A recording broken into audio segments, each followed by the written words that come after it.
சிவாய நம. நான் உங்கள் சிதத்தையம்மா. குருவே சரணம். எல்லோரும் நன்மையாக இருக்கணும். மே மாசத்துல பிறந்தவங்க, 5வது மாசம், புதன் உரிய யோகங்கள் அழகாக இருக்கும். நிறைய விஷயங்கள் அவங்க வாய்ப்பு வருதெல்லாம் விட்டுடுவாங்க. வாய்ப்புகள் வரக்கூடிய ஒவ்வொரு விஷயங்களும் அவங்க அதுல சாதிச்சு காட்டியிருந்தா ஒரு பெரிய லெவல்ல போயிருப்பாங்க. சில விஷயங்கள் அவங்க மனசுல ஒரு அடமா, இது வேண்டாம் அப்படின்னு எல்லாம் கொஞ்சம் கொஞ்சம் கொஞ்சமா செய்வாங்க. அது எதுவுமே வெற்றி ஆகாது. சில குழப்பங்கள், நிறைய குழப்பங்கள் வரும். வாழ்க்கையில நிறைய போராடுவாங்க. ஆனா அவங்களுக்கு அந்த புகழ்ன்றது குறைவா இருக்கும். நல்ல ஒரு உழைப்பை கொடுத்து சாதிப்பாங்க. அவங்கள பார்த்தா நீனா இதுதானே செய்த அப்படின்னுடுவாங்க. ஒரு ஹை லெவல்ல வருவாங்க. அவங்க வாழ்க்கையில அவ்வளவும் போராட்டம் இருக்கும்.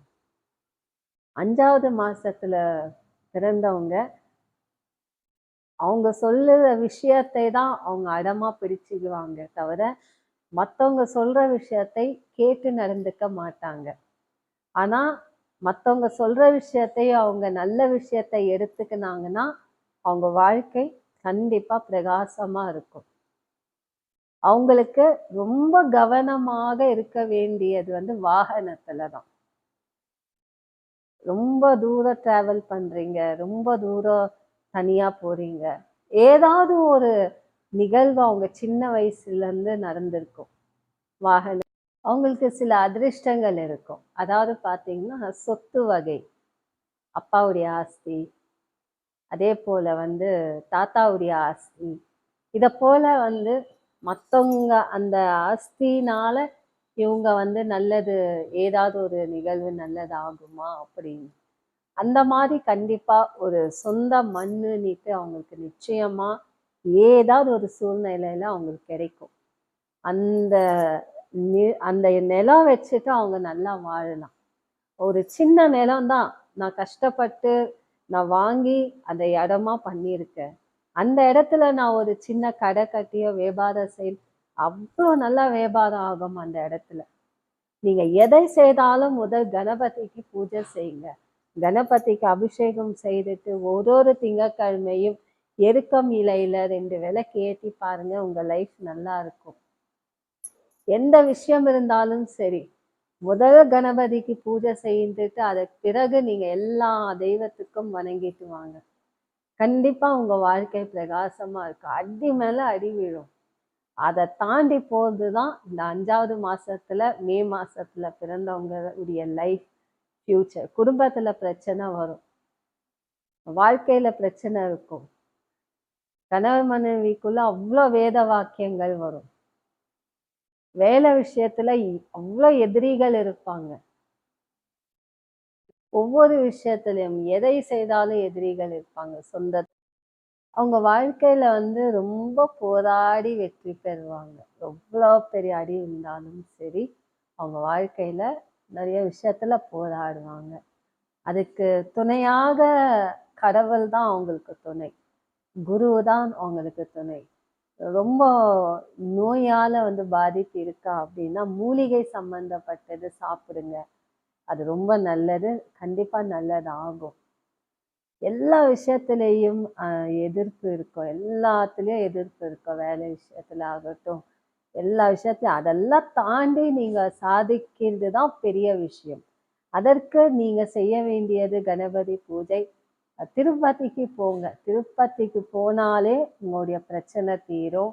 திருவண்ணாமலை, திருப்பதி, திருச்செந்தூர், பழனி இந்த மாதிரி கோவில்களுக்கு போங்க. உங்களுடைய குலதெய்வத்தை நீங்க வணங்கிட்டு வாங்க. உங்களுக்கு கண்டிப்பா யாராவது ஒருவர் குரு இருந்தே இருப்பார். அவங்க சொல்ல சொல்லதான் நீங்க சரி ஆகுவீங்க.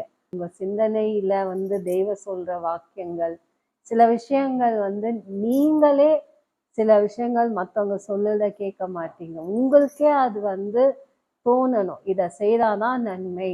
மற்றவங்க யார் எதை சொன்னாலும் அப்படி இல்லைன்னு சாதிச்சு காட்டுவீங்க. அதனால உங்களுக்குள்ள சில விஷயத்தை நீங்க சரி செஞ்சுக்கலாம். நீங்களே திருந்தினாதான் உண்டு. நீங்களே சில விஷயத்தை நினைத்து நம்ம செய்யறது தப்பு, நம்ம இப்படி செய்யக்கூடாது, இனிமேல் அவங்க சொல்ற விஷயத்தை கொஞ்ச நாள் கேட்டு பார்ப்போமே.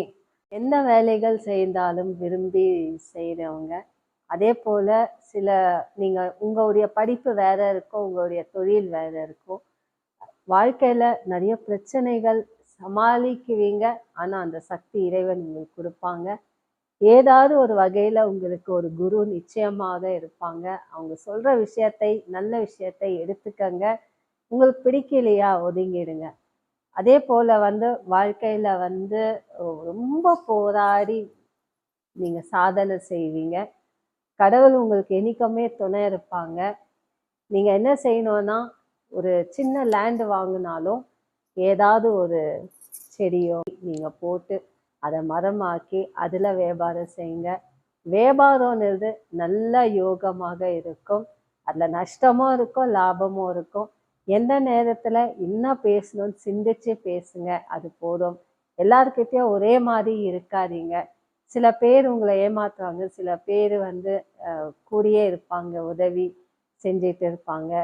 உதவி செய்கிறவங்கள நீங்கள் மறக்க மாட்டீங்க. ஆனாலும் உங்கள் மனசுக்கு பிடிச்சுதான் நீங்கள் செய்யணும். சிந்திச்சு செயல்படுவது நன்மை. இதை செய்தால் நன்மை, இதை செய்யலைன்னா நன்மை இல்லைன்னு கடவுள்கிட்ட நீங்கள் பிரார்த்தனை இருக்கணும். திருப்பதி, திருவண்ணாமலை இந்த மாதிரி வரலாற்று கோவிலுக்கு போயிட்டு தரிசனம் பெற்று வாருங்க. எந்த ஒரு பிரச்சனை இருந்தாலும் பெருமாளை தரிசனம் செய்தாலே உங்கள் பிரச்சனை நீங்கும். உங்கள் வாழ்க்கை பிரகாசமாக இருக்கணும். என்ன செய்யணும்னா, ஓப்பனாக இருக்க ஒரு ரோடில் ஒரு சைடில் ஏதாவது ஒரு அரச மரம், அரச செடியாக வைத்தால் அது மரமாகும். அதனால அரச மரம், ஆலமரம், கதம்பம், சம்பங்கி இதை போல பெரிய பெரிய மரங்கள் ஆகும் இல்லையா, அந்த மாதிரி நீங்கள் கொண்டு போய் வைக்கலாம். ஸ்கூலில், ஆசிரமத்தில், கோவிலில், இந்த ரோட் சைடில் கூட நீங்கள் கொண்டு போய் உங்கள் கையால் அந்த செடி நட்டு வரலாம். அது பெருசாக ஆக உங்களுடைய வாழ்க்கை பிரகாசமாக இருக்கும். நீங்கள் அது செய்து பாருங்க. நல்ல மூலிகை செடி வைக்கலாம். நீங்கள் எதை வச்சாலும் அது அவ்வளோ அழகாக வளரும். உங்கள் கையால் நீங்கள் எதை வச்சாலும், மாமரங்கள், பழ வகைகள் எல்லாமே உங்கள் கையால் செடியாக வைங்க. ரொம்ப நல்லா இருக்கும். நல்ல பயணங்கள் நிறைய வரும்.